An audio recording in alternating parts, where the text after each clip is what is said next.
Okay, Thursday of week 6. Alright, so the assignment's still out there. I saw, there's been, well over 5 submissions so far.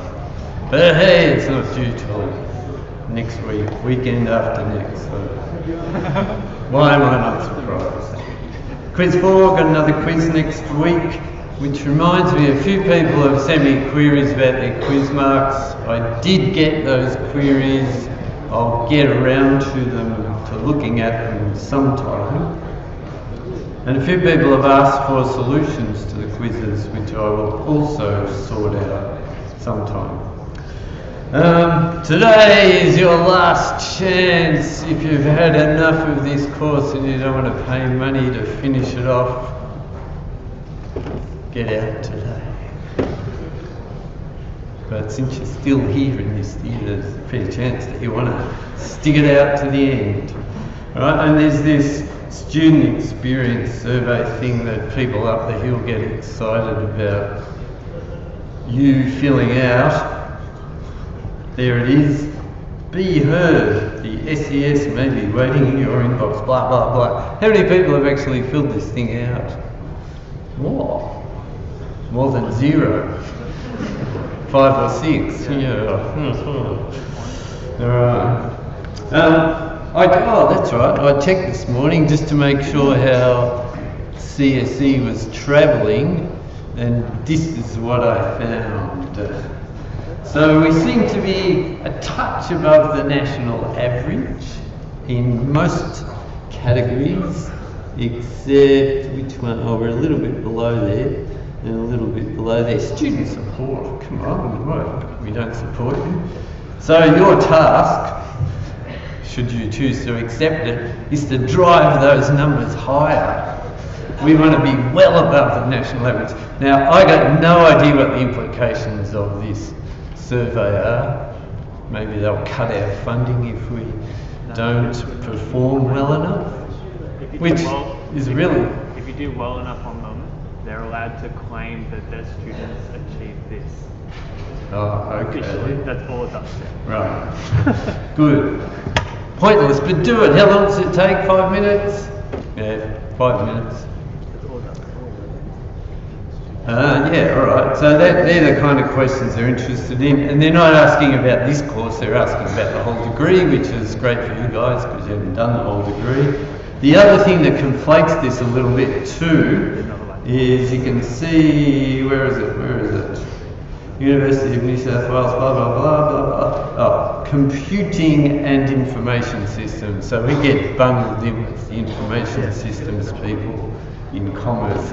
And for all I know, they do an absolutely terrible job and they're dragging us down. So you guys have got to fill it out and try and push it up so CSE looks better. And I'm sure you're sick to death of filling out surveys and things. Alright, here's another nerd.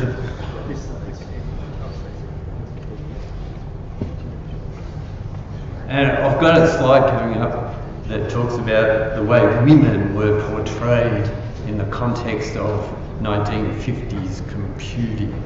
And that's a little bit, sums it up really. Anyone know who that is? Where's Ben? He was the one who asked for it, so he would have known. Probably not here. Tusk. Can you see what's written on the book? Yes, you should be able to. What's that word? I want to hear how you pronounce it. Cobalt. I wanted someone to say cobble or something like that. But yes, cobalt. Alright, so this person, and that's the person, is Grace Hopper. You may have heard of her. Well, hopefully you have. If you haven't, now you have. Why is she interesting? Because she was an early programmer, very early programmer, who eventually developed the first compiler. So without her, you wouldn't have C-lang, she designed the COBOL language, which was a nice idea at the time. It was designed with the intention that managers would be able to write programs. So the syntax of the language was kind of English-like, and of course that made it extremely verbose. Didn't necessarily make it ambiguous the way English is, but anyway, that COBOL hung around. Certainly in the 90s there were still plenty of legacy COBOL applications.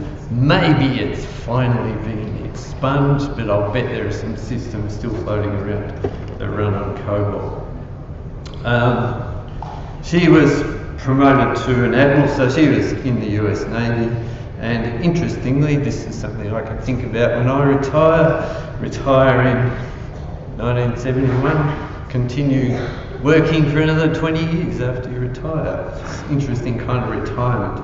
But one thing that she is a bit known for is the term bug in the context of computing. The term bug has been around for a long time, but and she didn't actually come up with the original use of the term, but she used it a lot, so she effectively popularised it. And there's the original bug. So there was a problem in one of these old computers that had lots of valves, and they went and worked out what the problem was, and it was that a moth was stuck in one of the relays, and that was causing the computer to malfunction. So they said, there's a bug in the system, and that kind of notion stuck. Had they said there's a moth in the system, you might now be talking about demothing, and you might have GDM rather than GDB and things like that. Anyway, so that's a bug. That's the bug, the original bug. Of course, you're all intimately familiar with software bugs nowadays, no doubt. Put a few into your code. All right, so let's get back to data representation in MIPS. So a lot of this stuff I'm talking about, the whole point of it, or one point of it, is that if you understand what's going down at this deep level, you've got a better understanding of what happens in your C programs, hopefully.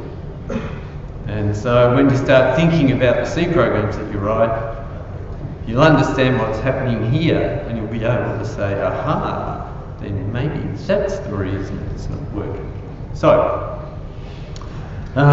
two-dimensional arrays. There's two possibilities that you could use to represent them. You could flatten them out and basically just stick all of the rows one after another in memory, which is effectively what we're doing for assignment 1. Or you could implement some kind of structure like this, where you've got an array that references all of the rows, and the rows are stored separately.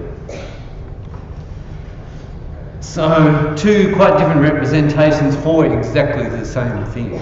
So here we've got an array of 4 rows, and each row is an array in its own right. Here we've got a giant array, but we're partitioning it up into the separate rows. Alright, so how would you represent them in MIPS? Well, the first one, you simply allocate enough space. So here we're assuming that we've got an array of ints 4 bytes. We got 4 by 4, so that's 16 ints, so 64 bytes. So for that first strategy of just flattening the whole thing out, you'd allocate 64 bytes. For the second strategy, we're allocating the rows separately, and the main thing that we see as the matrix is actually just another array, and that array contains references to the rows.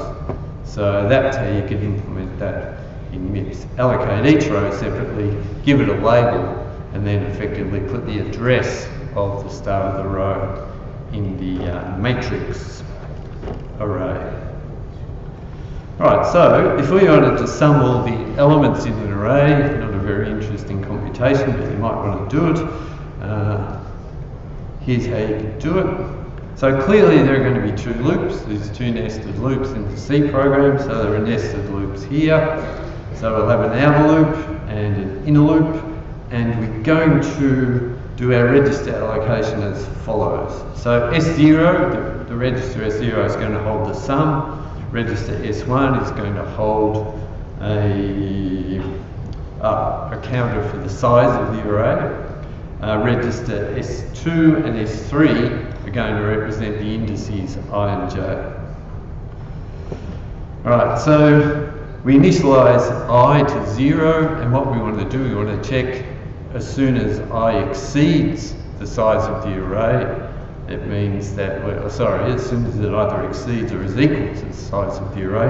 Remember that I goes from 0 to n minus 1, where n is the size of the array. As soon as it reaches n, then we know that we're finished and we can jump to the end of the outer loop. So effectively, in all of these scenarios where we're dealing with a loop, you've got a loop with a condition. The condition tells you when you should continue. When you're implementing it in MIPS, you basically invert the condition and turn it into a condition that's going to stop the loop, and then effectively have a break. So it's kind of like you've got an infinite loop that's running and you're telling it exactly when it should stop, rather than, as you do in C, telling it when it should continue. Alright, so into the inner loop, first thing we have to do is initialize the index j, and once again, we run the inner loop until j reaches the size of the array. This is a square matrix. So the inner loop, we're comparing j to the size of the array, which is stored in register 4. The reason we need to store this is you can't directly compare a register to constant, although having said that, someone will probably go and look up the MIPS instruction manual and find that spin will actually let you do that. But I'm assuming it won't. So we have to load a value into a register. In this case, we're loading the size of the array into register S1 and leaving it there for the whole computation. S3 is the current index along a row. And as soon as that reaches the end of the row, then we give up and we stop the inner loop. Alright, what we're doing in here is we have to work out. So remember that I said our representation was like this. So we're given I and j, we have to convert I and j into an offset into this array. So that's what the next couple of lines are doing. So S2, remember, represents I. So we need to advance. So we're trying to compute an offset value, which we're going to store in T0. And so we're at row I. So as far as offsets into the big array goes, then it's going to be I times 4 times 4. Okay, I times 16. So there's 4 elements in each row. Each element occupies 4 bytes. So 16 bytes for each row. So if we're in row 0, then if you like, the base of our offset into the big array is 0. If we're in row 1, then the base of our offset into the big array is 16, 32, 48. So we start off multiplying I by 16. We then multiply j by 4, and we add those two numbers together. And together, that will give us an offset into the large array. So something like element 1, 3 will be located at 1 times 16, 16 plus 3, in fact plus, maybe plus,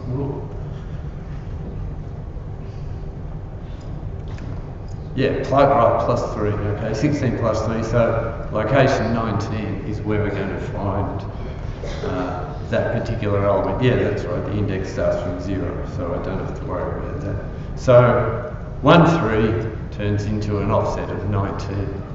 2, 5 turns into an offset of 32 plus 5, or 37. Okay, so we're simply mapping a pair of indices into a single index. Having done that, we then use that single offset into the matrix array and grab the contents of the appropriate element, and then add that into our accumulating sum, which is stored in S0. And then we increment the j index and we go back to the top of the inner loop. Once we finish the inner loop, we go down here and we increment I, and then go back to the top of the outer loop. So that's the structure. So the essential trick is these 3 lines here where we're converting two separate indices into an offset into one big long array.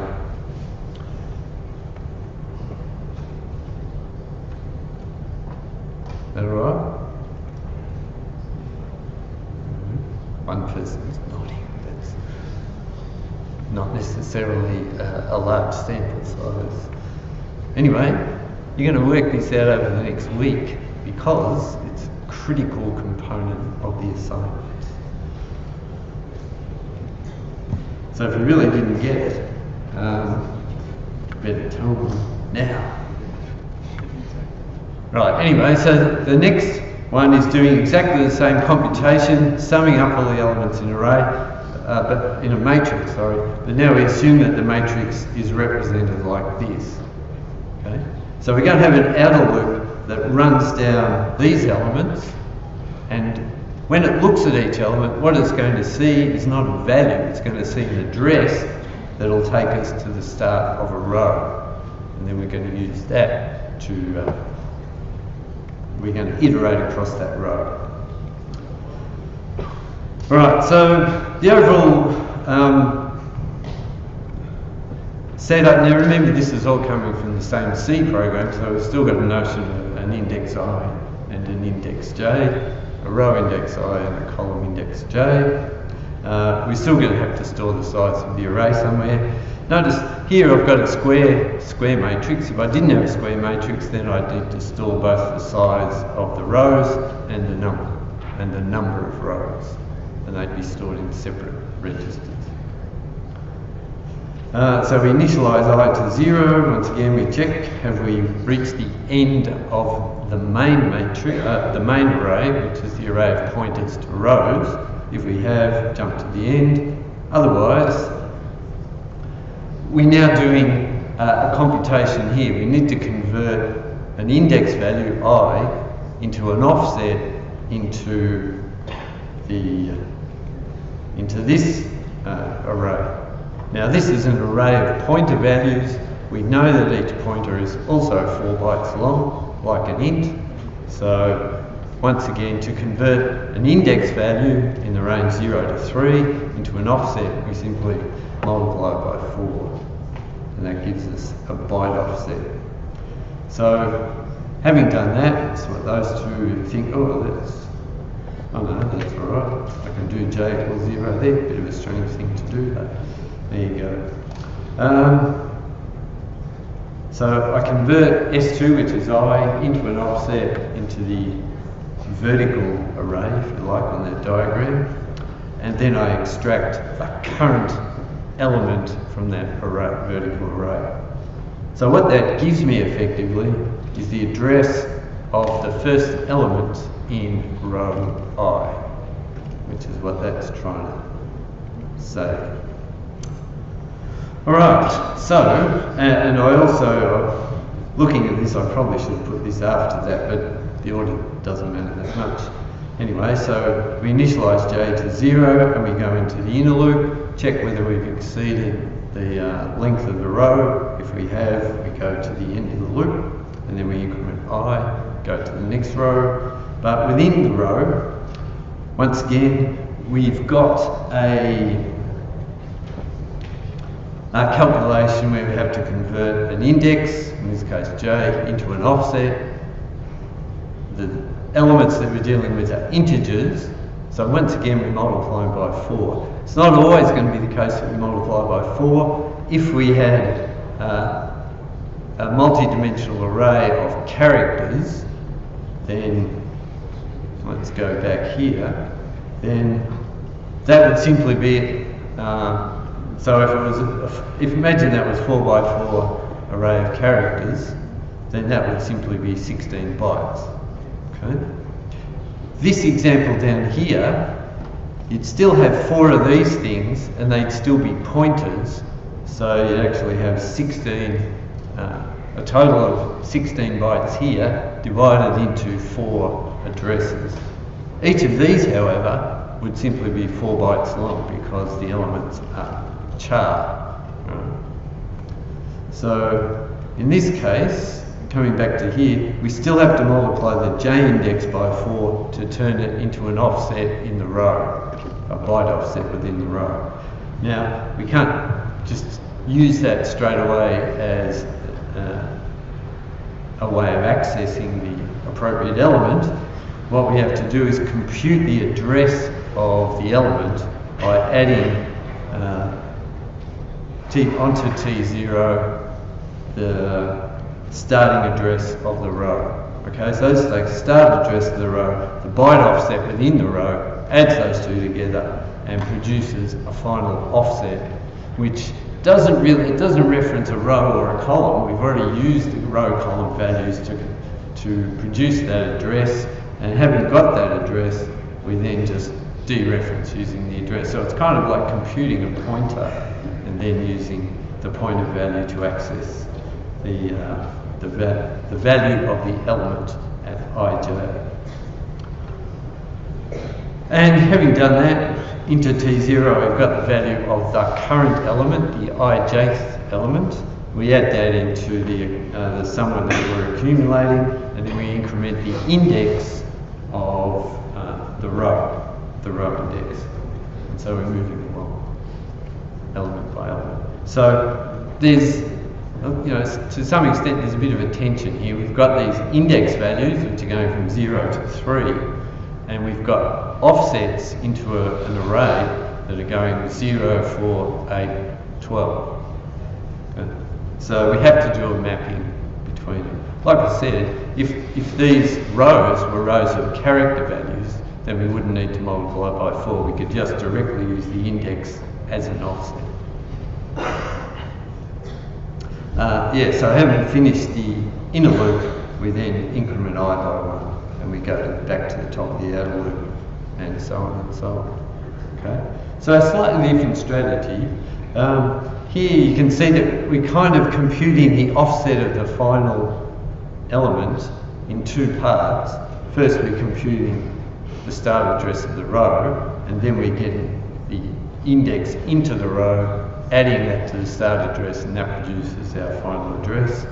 Back here, we were effectively computing a byte offset for the element relative to the very start of the single long matrix / array.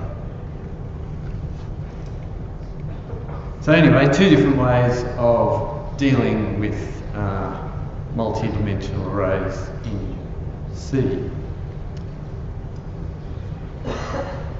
Alright, so that'll do for arrays and multi-dimensional arrays. And of course, if you wanted to go to three-dimensional arrays, then you just generalise those things that we looked at. Maybe I'll put that as a tutor question, how we do that.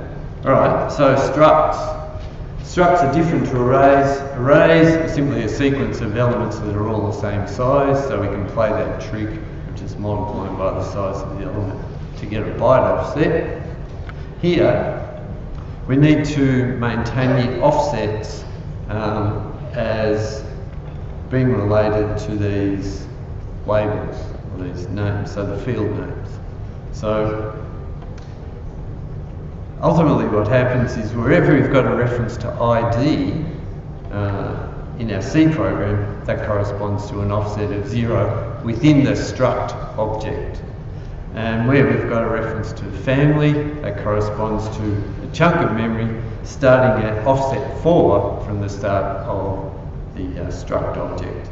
And if this thing is an array of 20 chars, then the next component of the struct is going to start at offset 24, and so on and so on. And potentially, the C compiler, if it's really in super optimization mode, could reorder these values to avoid padding, having to pad to a 4-byte boundary and things like that. So we're not necessarily going to have these fields appearing in this order in the struct, but that's a problem for the compiler. As long as the compiler maintains a mapping that says, all right, whenever I see family, that's an offset of 4 from the start of the structure. Whenever I see program, that's an offset of 44 from the start of the structure. So the compiler maintains that kind of information.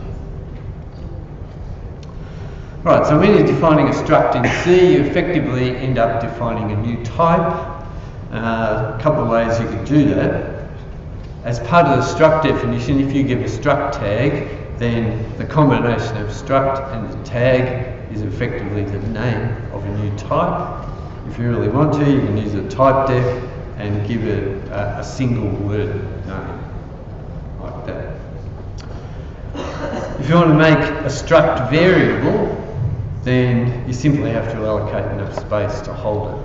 And so we saw from the previous slide that 48, that's a double, so that's another 8 bytes. So the total size of this object is 56 bytes. So creating a struct variable simply means allocating 56 bytes of space. If you want to create a pointer to a struct, well, all pointers, at least in this context, are 4 bytes long. Okay, so you don't need to allocate 56 bytes, simply allocate enough space to hold the address of one of these structs. Wouldn't that almost always be word sized anyway? Would what always be? Well, pointer. Yeah. Could you not just use word there instead of space? Or? Alright, so the question is, do we want to use word? If you want to use word, you have to give it a value. And yeah, fair enough, sure, you could say dot word 0 or some sensible initial value. But right, what I'm trying to do here, I'm trying to more emulate what C does. It simply allocates space. It doesn't give you any guarantees about what the initial value is. So if you want to try and be more like that, then doing it with dot space is probably better.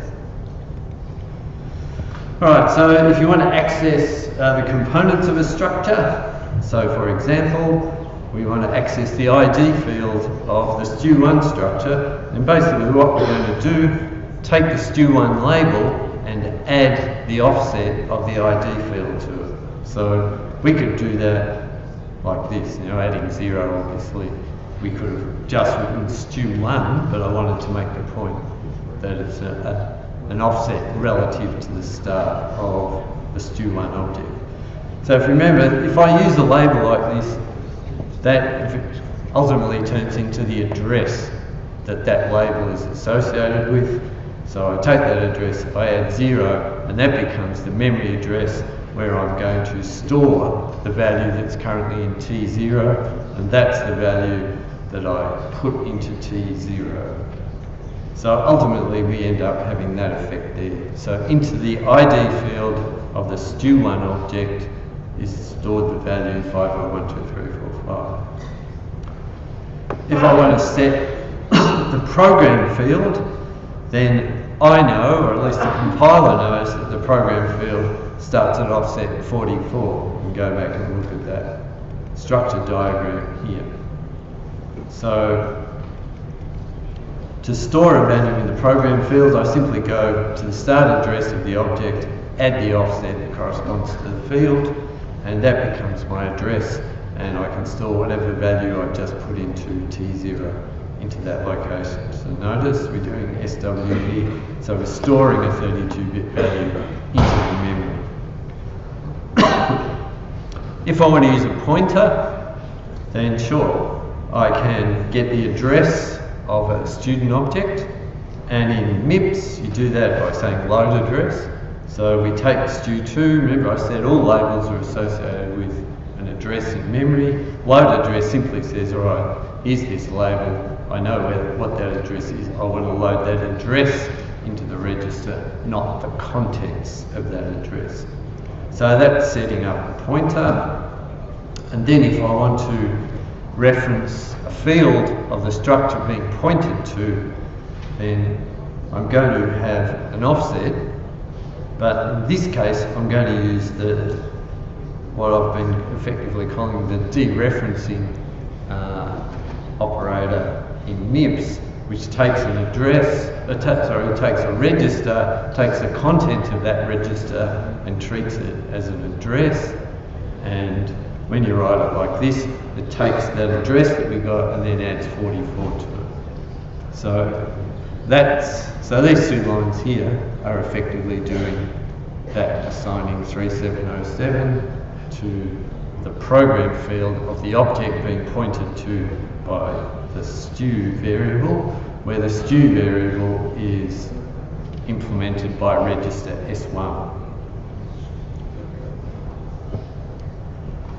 And similarly, if we want to store something in the ID field of a student of the stu object, so whatever the stu variable is pointing to, I load in the value that I want to store, put it in a temporary register, and then I store it into the object that S1 is pointing to, offset by 0, because the ID field occurs at the start of the struct object.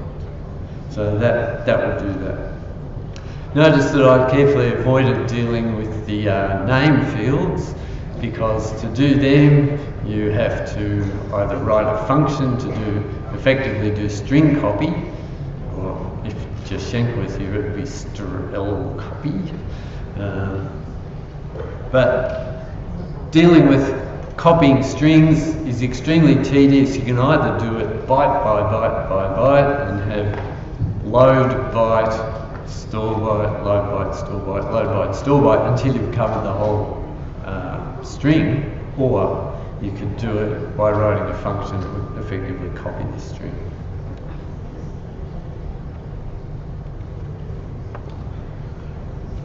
Alright, so if you've got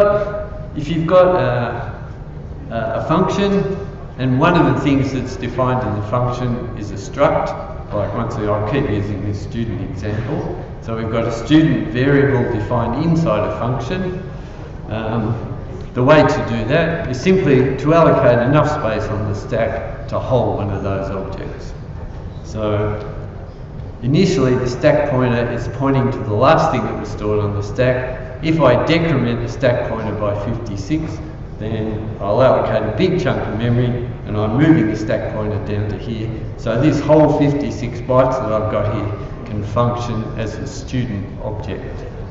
And I can refer to it the same kind of way as I was referring to it on the previous slide. So it's effectively like I've got a pointer to this student object. I could use the place on the stack where the object has been allocated, use that like a pointer and use that to reference the fields in the object. So effectively that implements what you get when inside your function you've got a variable student st. So the C compiler is going to cause some space to be allocated on the stack for that object. You can then go and do whatever computation you like with that object. When the function comes to exit, it's got to get rid of that object off the stack because it gets rid of all of the objects that are local to the function. And so the easy way to do that is simply add 56. So SP is down here. If we move SP up here, then this object is no longer available. Or if you happen to have its address, sure, you could use it, and that's an interesting point. So if you think about, if you take the address of a local object in C, you could hold that address, you could even return that address to the calling function. The trouble is, it's a reference, or it's the address of an object that was on the stack, but which has been popped off the stack. So I've occasionally seen students who've done that. They'll return the address of a local variable. Once the function exits, that local variable is effectively deallocated. And so having its address isn't a sensible thing to do. Anyway, so this is where we deallocate that student object and then all the other standard cleanup that we've got for a function. So you'll keep seeing this stuff over and over again. So that's just boilerplate that you have at the start of each function fix up the frame pointer, fix up the stack pointer. Yep. Do we always need a frame pointer? Yeah. But like it, Yeah, I know. It doesn't look useful. I mean. Yeah, it is useful. Trust me. The reason, no, don't just trust me. The reason it's useful is you really need to see the stack when you've got multiple functions. Let me see if I can find.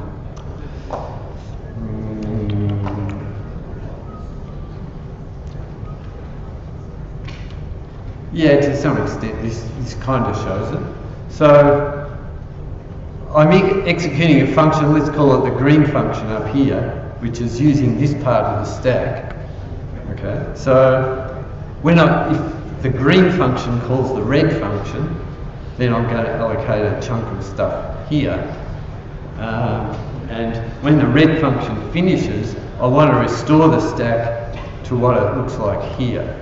And the reason it's handy to have both the frame pointer and the stack pointer is the frame pointer is something that's fixed during the entire execution of the function, but the stack pointer can move up and down if you dynamically allocate something.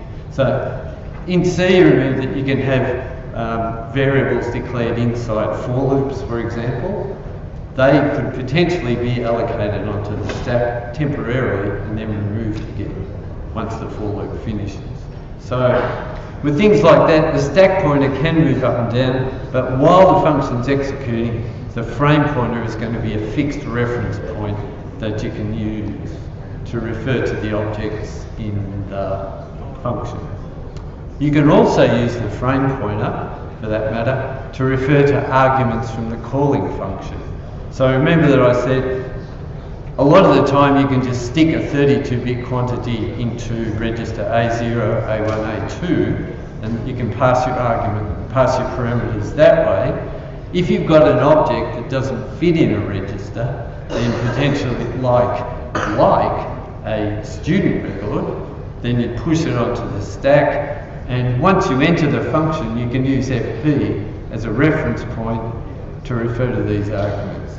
Now, you're probably right, technically you might be able to get away with just having one of those 2 pointers, but it seems to be a lot more convenient to have both as reference points to delimit the stack frame.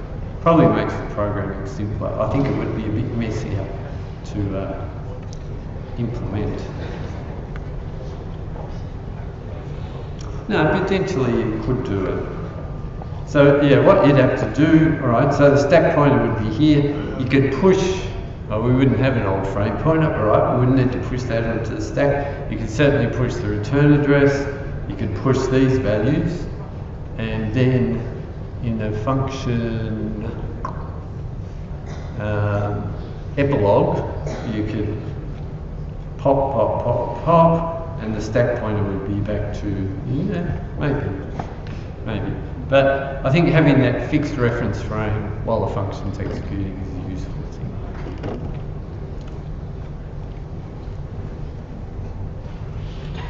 Alright, let me see, where were we?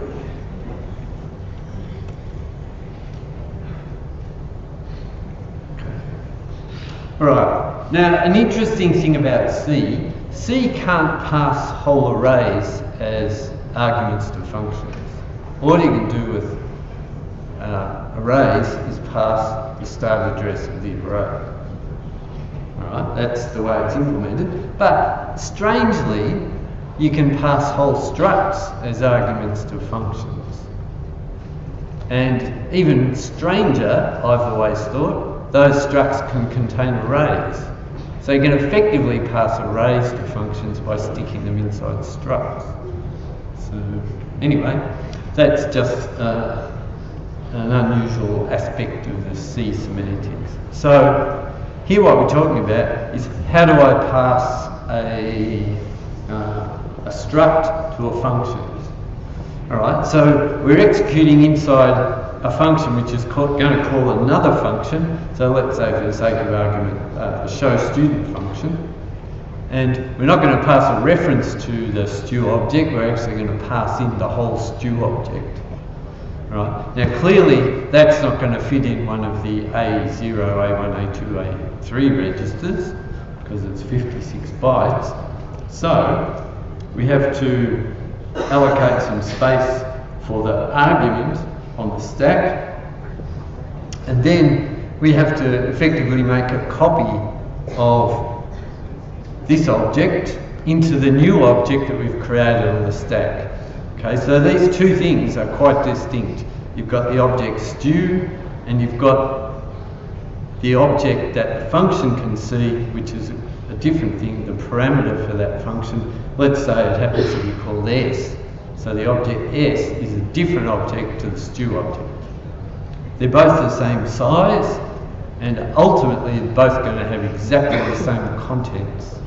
Now, in fact, when you're inside the function, you could actually fiddle with the contents of s, but that wouldn't affect the contents of stu because, like I said, they're different student objects.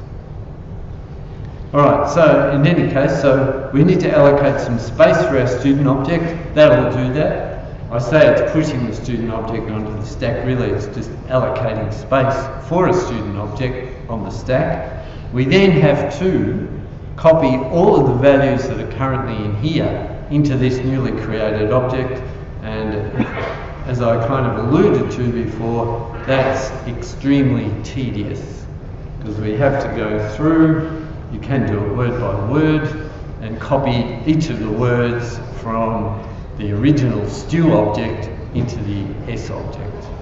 Right. That's fine, you can do it, and then you can do jumping into the function. Okay? So what you pushed onto the stack was a copy of the original stu object. And once you're inside the function, like I said before, you can use the frame pointer to reference that object. So you can see that passing an object, passing a struct object by value, copying the value, is potentially an expensive operation. And especially if the struct happens to have a couple of large arrays in it. So clearly, efficiency-wise, you're much better off passing a pointer to the struct rather than the whole struct. And a pointer to a struct will fit in one of the $A registers. Okay, so this is effectively what we ended up with in that context. So once we're inside the show student function, we can refer to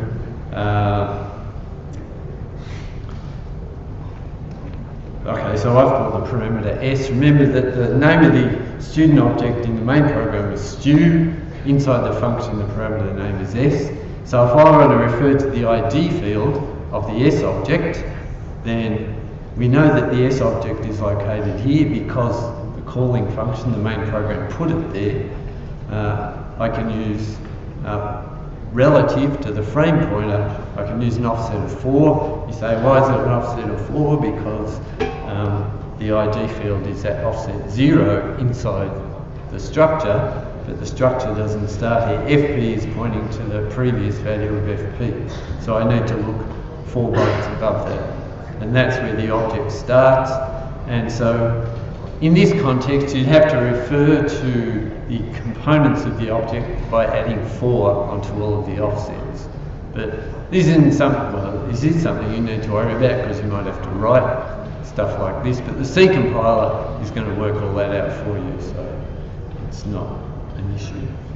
So if I want to set the program field, remember it is an offset of 44 bytes into the struct, but FP doesn't point to the start of the struct, it points to the word below the start of the struct, so we have to go above that word and then 44, so it's 4 plus 44 giving me 48. And if I wanted to print out s.family, then that's going to be located at an offset of 8 relative to the frame pointer. And I can pass the, notice here I'm passing the address. So the string itself is actually located on the stack here. So I'm passing a reference into the location in the stack and giving that to the syscall function that prints a string. Okay, so notice the difference here. if I wanted to change the value of a field in S, I could certainly do that.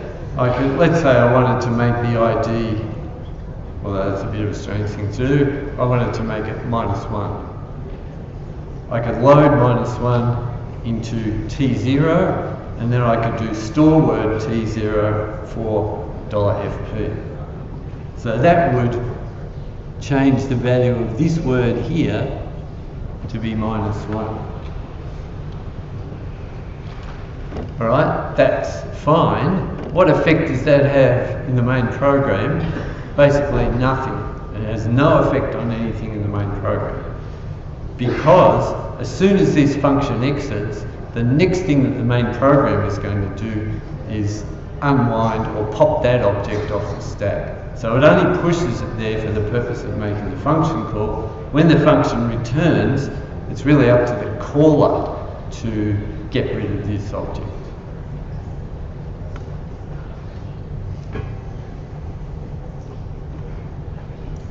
I guess the function itself could actually get rid of it as well. Maybe that'd be a smart thing to do. Anyway, so this object S, which we're manipulating within the function body, doesn't exist as soon as the function exits and is cleaned up.